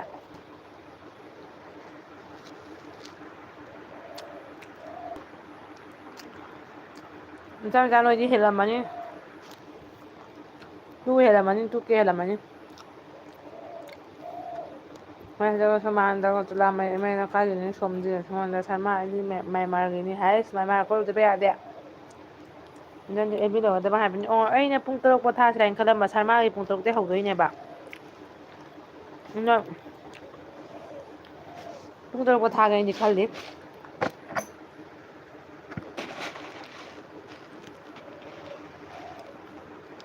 ꯅꯣꯏ ꯊꯥꯔꯁꯨ ꯅꯣꯏ ꯒ꯭ꯔꯨꯞ ꯃꯌꯥꯝ ꯂꯩꯕꯅꯤ ꯒ꯭ꯔꯣꯛ ꯒ꯭ꯔꯣꯛ ꯆꯪꯉꯛꯑꯅꯤꯗ ꯑꯩꯈꯣꯏꯒꯤꯗꯅꯤ ꯆꯥꯝꯃꯗ ꯀꯥꯏꯗꯅꯣ ꯍꯦꯛ 1K ꯐꯥꯎ ꯌꯧꯗ꯭ꯔꯤ ꯋꯥꯁꯔꯨꯝ ꯀꯩꯒꯤ ꯅꯣꯏꯗꯤ ꯑꯦꯜꯕꯤꯁꯨ ꯃꯌꯥꯝ ꯊꯥꯏꯗꯨꯗꯤ ꯚꯤꯗꯤꯑꯣꯁꯨ ꯑꯗꯨꯝ ꯂꯦꯞꯇꯅ ꯍꯥꯞꯄꯤꯗꯨꯗꯤ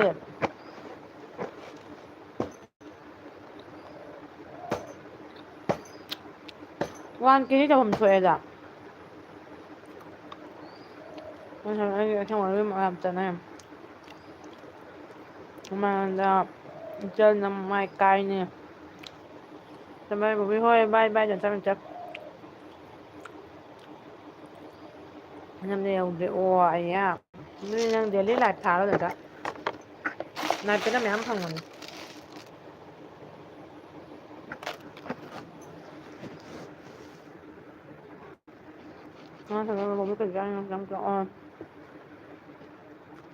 아유 문제야 잘했냐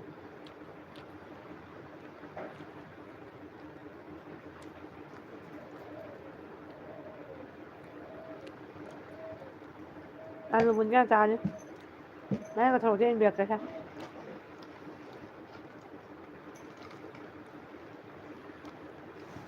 또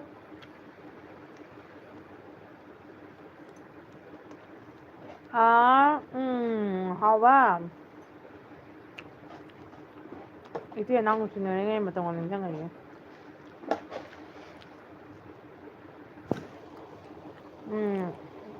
아유 문제야 해는 게 아야 자꾸 하원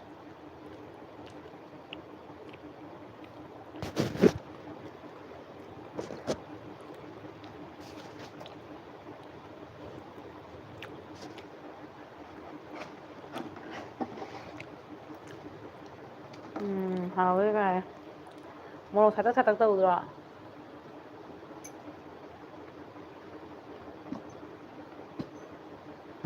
설마 레이사이 맞아 아마 시부도 캉벌 남배나 간지 왜 많이 캉벌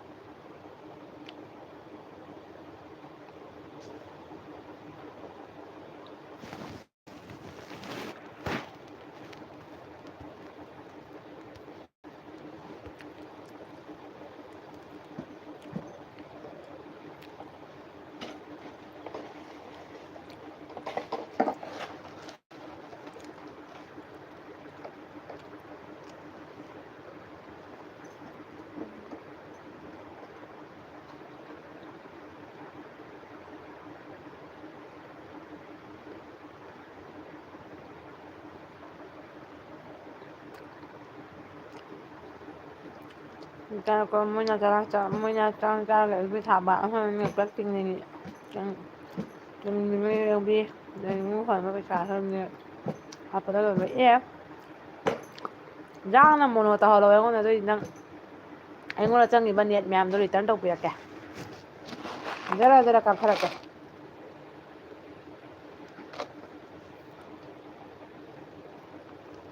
ꯁꯔꯃ ꯃꯥꯡꯈ꯭ꯔꯕ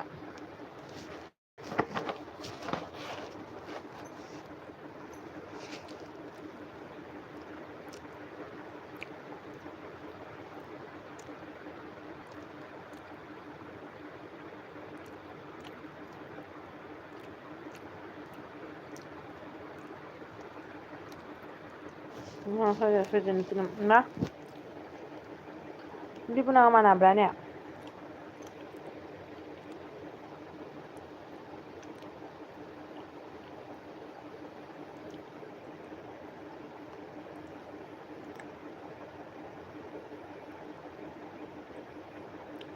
ꯅꯨꯄꯤ ꯄꯨꯝꯅꯃꯛ ꯃꯥꯟꯅꯕ꯭ꯔꯣ ꯅꯨꯄꯤ ꯄꯨꯝꯅꯃꯛ ꯃꯥꯟꯅꯕ꯭ꯔꯣ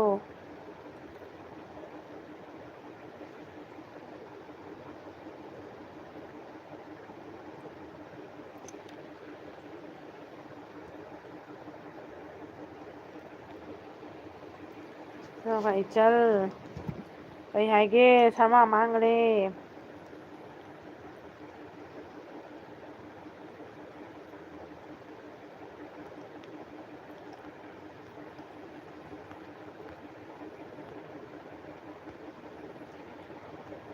ꯁꯔꯃ ꯃꯥꯡꯈ꯭ꯔꯦ ꯁꯔꯃ ꯃꯥꯡꯈ꯭ꯔꯦ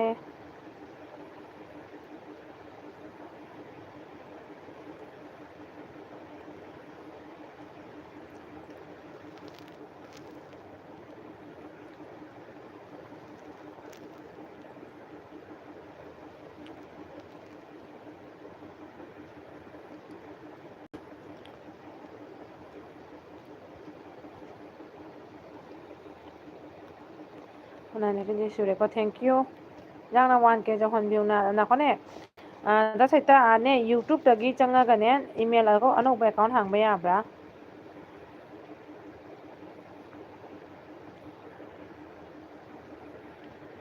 ꯌꯨꯇꯨꯕꯇꯩ ꯆꯪꯉꯒꯅꯦ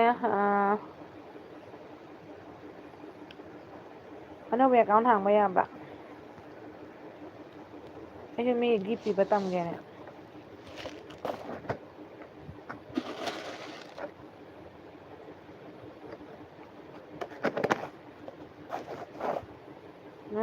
ꯐꯥꯎ ꯍꯥꯡꯕ ꯌꯥꯝ ꯑꯦꯛꯖꯥꯝ ꯍꯥꯡꯕꯗꯤ ꯀꯨꯏꯔꯦ ꯍꯩꯇꯕꯅꯤꯅ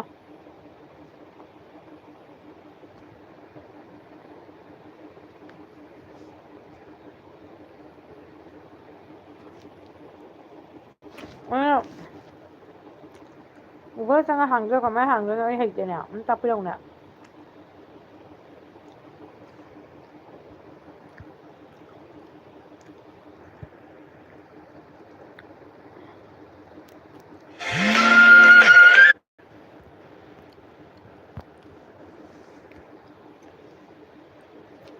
ꯆꯃꯟꯗꯅ ꯅꯣꯏꯗ꯭ꯔꯤꯅꯤ ꯏꯕꯦꯝꯃ ꯅꯪ ꯑꯩꯕꯨ ꯀꯌꯥꯝ ꯅꯣꯏꯒꯦ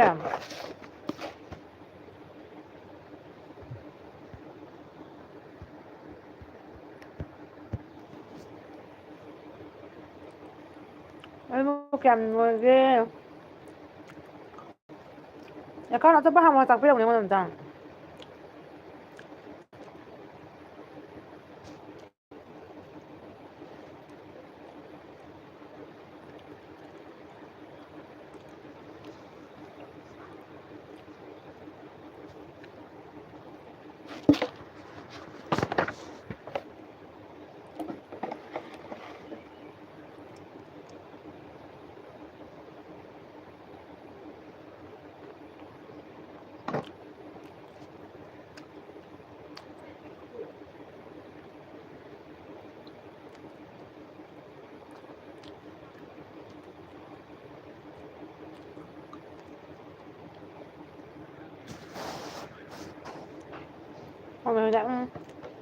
ꯑꯦꯀꯥꯎꯟ 5 ꯇꯪ ꯄꯥꯏꯔ ꯍꯩꯇꯦ ꯈꯔ ꯇꯥꯛꯂꯛꯑꯣꯕ ꯄ꯭ꯂꯤꯖ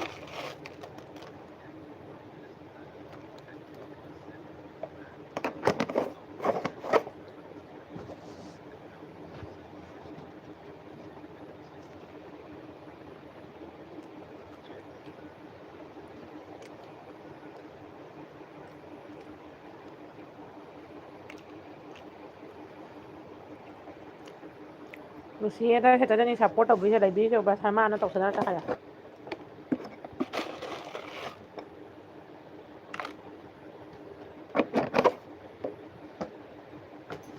ꯍꯜꯂꯣ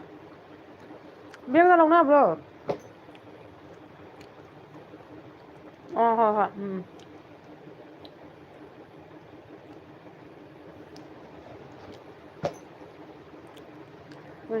ꯄꯨꯡ 5ꯗꯒꯤ ꯊꯥꯅꯤ ꯍꯥꯏꯕꯅꯤ ꯄꯨꯡ 8 ꯐꯥꯎ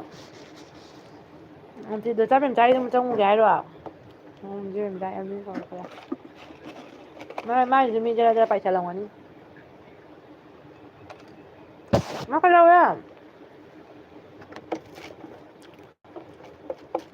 ꯑꯃ ꯊꯕꯛ ꯇꯧꯔꯤ ꯅꯪ ꯁꯤꯗꯩ ꯇꯧꯔꯛꯏꯁꯤꯅꯤꯅ ꯀꯩꯗꯧꯔꯦ ꯐꯦꯁꯟ ꯁꯣ ꯑꯣꯏꯅ ꯊꯣꯛꯏ ꯐꯦꯁꯟ ꯁꯣ ꯊꯦꯡꯉꯦꯅ ꯃꯣꯏꯅ ꯎꯝ ꯎꯝ ꯑꯗꯨꯅ ꯃꯤꯅ ꯀꯌꯥꯝ ꯁꯥꯎꯅꯩ ꯑꯆꯧꯕꯁꯤꯡꯁꯤꯁꯨ ꯌꯥꯝ ꯀꯨꯏ ꯀꯨꯏꯅ ꯁꯥꯗꯦꯕ ꯃꯇꯦꯛ ꯃꯇꯦꯛ ꯈꯛꯇꯪ ꯁꯥꯏꯕ ꯇꯨꯏꯁꯟ ꯆꯠꯈ꯭ꯔꯦ ꯎꯝ ꯕꯦꯛꯇꯣ ꯆꯅꯨ ꯍꯣꯏꯔꯣꯝꯗ ꯄꯤꯈꯔꯦ ꯆꯅꯨ ꯍꯣꯏꯔꯣꯝꯗ ꯄꯤꯈꯔꯦꯕ ꯕꯦꯛꯇꯣ ꯌꯣꯟꯕ ꯍꯪꯉꯤꯕ ꯑꯩꯅ ꯉꯔꯥꯡ ꯄꯤꯈꯤꯕꯅꯤ ꯅꯪꯅ ꯇꯨꯏꯁꯟ ꯊꯤꯟ ꯆꯠꯄꯗ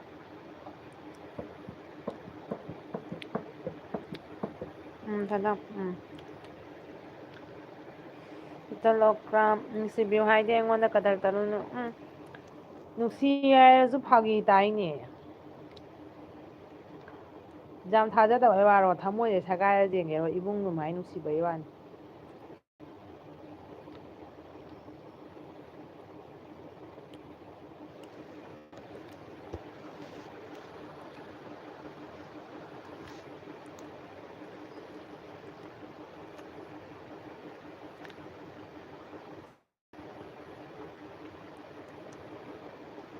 ꯑꯩꯈꯣꯏꯒꯤ ꯑꯩꯒꯤꯗꯗꯤ ꯂꯥꯛꯇꯕ ꯈꯪꯉꯅꯤꯅ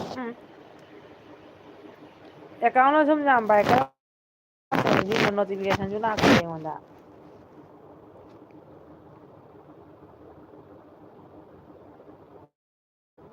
ꯑꯦꯜꯕꯨꯕꯨ ꯊꯥꯕ꯭ꯔꯥ ꯅꯣꯡꯃ ꯄ꯭ꯔꯦꯃꯤꯒ ꯊꯥꯕꯗ ꯐꯪꯅꯩꯗꯨꯗꯅꯤ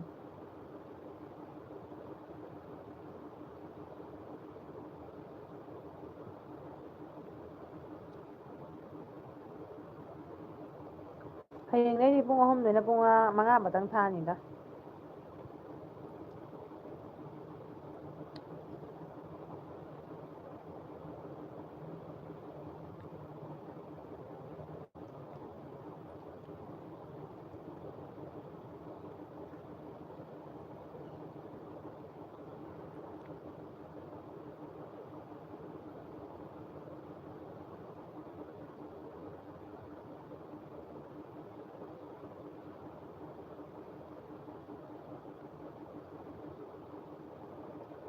ꯑꯗꯨꯝ ꯌꯥꯔꯦ ꯌꯦꯡꯖꯔꯣ ꯑꯃꯨꯛꯇ ꯈꯦꯅꯍꯟꯕꯤꯔꯛꯀꯅꯤ ꯆꯥꯛꯀꯧꯕ ꯃꯌꯥꯝꯁꯤꯗ ꯑꯗꯨꯗꯤ ꯀꯝꯄꯜꯁꯔꯤꯅꯤ ꯑꯗꯨꯗꯤ ꯃꯌꯦꯛꯅ ꯇꯥꯛꯄꯅꯤ ꯅꯤꯗ ꯌꯥꯕ꯭ꯔꯣ ꯅꯤꯉꯣꯜ ꯍꯔꯥꯎꯍꯟꯗꯗꯤ ꯅꯪ ꯋꯥꯖꯅꯤꯀꯣ ꯃꯣꯗꯤꯅ ꯄꯤꯔꯛꯅ ꯇꯣꯂꯣꯞ ꯈꯔ ꯆꯥ ꯐꯪꯖꯔꯣꯏ ꯕꯕꯥ ꯅꯪ ꯂꯦꯛꯑꯒ ꯇꯥꯟꯊꯣꯛꯅꯤꯡꯕ꯭ꯔꯥ ꯍꯥꯏꯌꯨ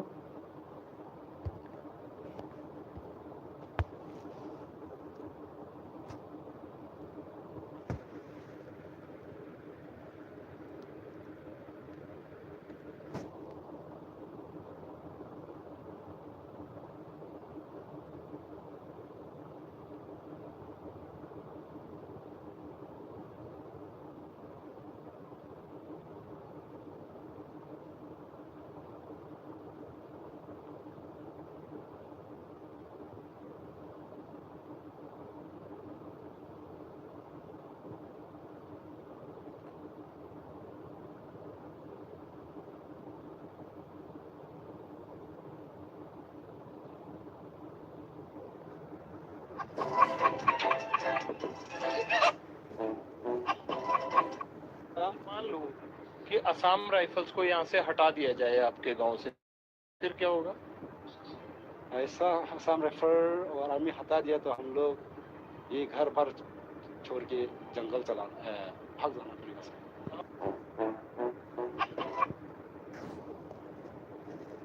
ꯑꯩꯗꯤ ꯃꯣꯗꯤ ꯅꯠꯇꯦ ꯅꯠꯇꯦꯀꯣ ꯑꯦ ꯃꯣꯗꯤ ꯅꯠꯇꯤꯗꯤ ꯅꯠꯇ꯭ꯔꯣ ꯐꯝꯃꯁꯨ ꯂꯥꯛꯏꯗꯣ ꯐꯝꯅ ꯂꯥꯛꯏꯕ ꯄꯩꯁꯥꯗꯣ ꯆꯦꯅꯥꯗꯣ ꯃꯣꯗꯤꯅ ꯄꯤꯔꯛꯄꯩ ꯅꯠꯇ꯭ꯔꯣ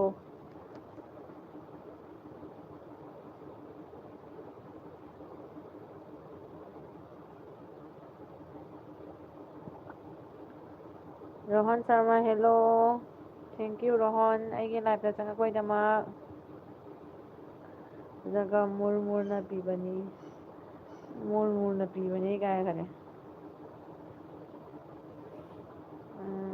ꯔꯣꯍꯟ ꯅꯪ ꯒ꯭ꯔꯨꯞꯇ ꯌꯥꯎꯏ ꯅꯠꯇ꯭ꯔꯥ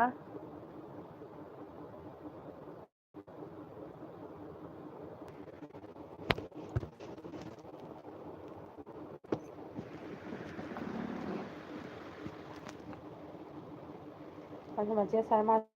ꯉꯁꯥꯏ ꯆꯪꯕꯤꯔꯛꯄꯗꯤ ꯀꯩꯒꯤ ꯍꯥꯏꯕ ꯁꯔꯃꯥꯗ ꯆꯪꯅꯤꯡꯉꯦꯕ ꯅꯠꯇ꯭ꯔꯥ ꯅꯪ ꯈꯪꯒꯅꯤ ꯉꯥꯏꯈꯣ ꯅꯪ ꯑꯩ ꯁꯥꯎꯅꯤꯡꯉꯤꯀꯣ ꯋꯥꯈꯜ ꯅꯨꯡꯉꯥꯏꯇꯦꯀꯣ ꯑꯩ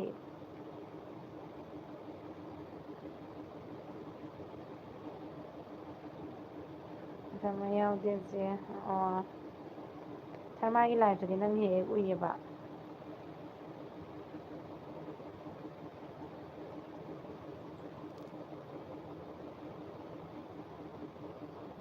ꯁꯔꯃꯥꯗꯣ ꯊꯕꯛ ꯌꯥꯝ ꯀꯟꯈ꯭ꯔꯕꯣꯔꯦ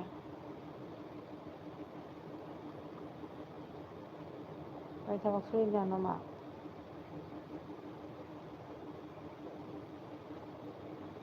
ꯔꯣꯍꯟ ꯀꯩ ꯏꯟꯖꯥꯡ ꯆꯥꯈꯤꯒꯦ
Ron Salman like that. Thank you.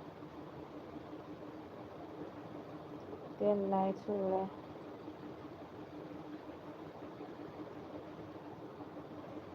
और रोहन चैनल पाई दे है रो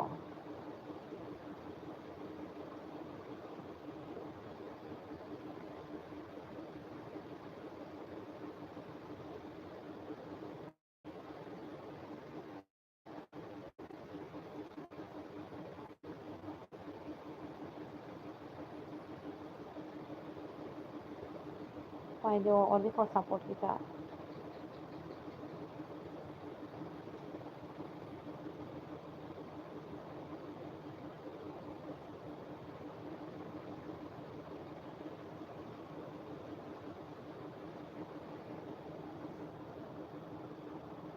रोहन कई लमदइनो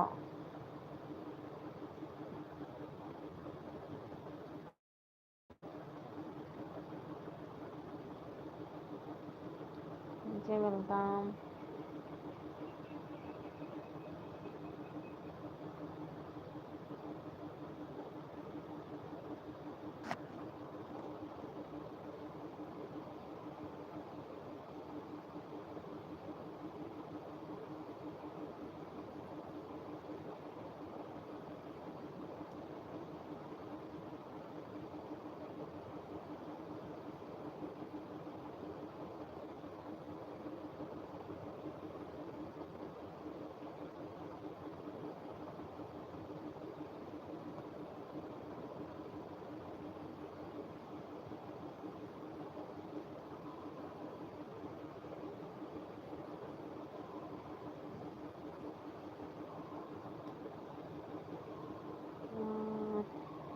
ꯀꯅꯥꯝ ꯂꯩꯇꯦꯅꯦ ꯔꯣꯍꯟꯁꯦ ꯀꯅꯥ ꯂꯩꯒꯦ ꯔꯣꯍꯟꯁꯨ ꯍꯤꯜꯆꯔꯒꯤꯅꯤ ꯑꯣ ꯕꯤꯔꯥ ꯈꯥꯒꯤꯔꯣ ꯅꯪꯁꯨ ꯔꯣꯍꯟ ꯁꯔꯃꯥꯗꯣ ꯑꯩꯈꯣꯏ ꯌꯣꯟꯆꯥꯅꯤ ꯑꯣ ꯑꯣ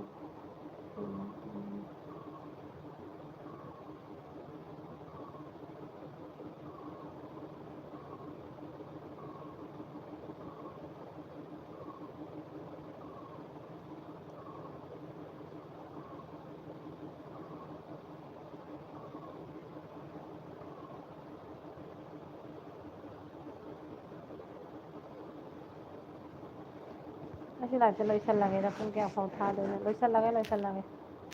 ꯀꯅꯥꯝ ꯂꯩꯇ꯭ꯔꯦꯅ ꯂꯣꯏꯁꯜꯂꯒꯦꯀꯣ ꯀꯣꯟꯅ ꯑꯃꯨꯛ ꯍꯌꯦꯡ ꯑꯃꯨꯛ ꯊꯥꯔꯒꯦ ꯍꯌꯦꯡ ꯑꯃꯨꯛ ꯐꯪꯉꯁꯤ ꯔꯣꯍꯟ ꯀꯣ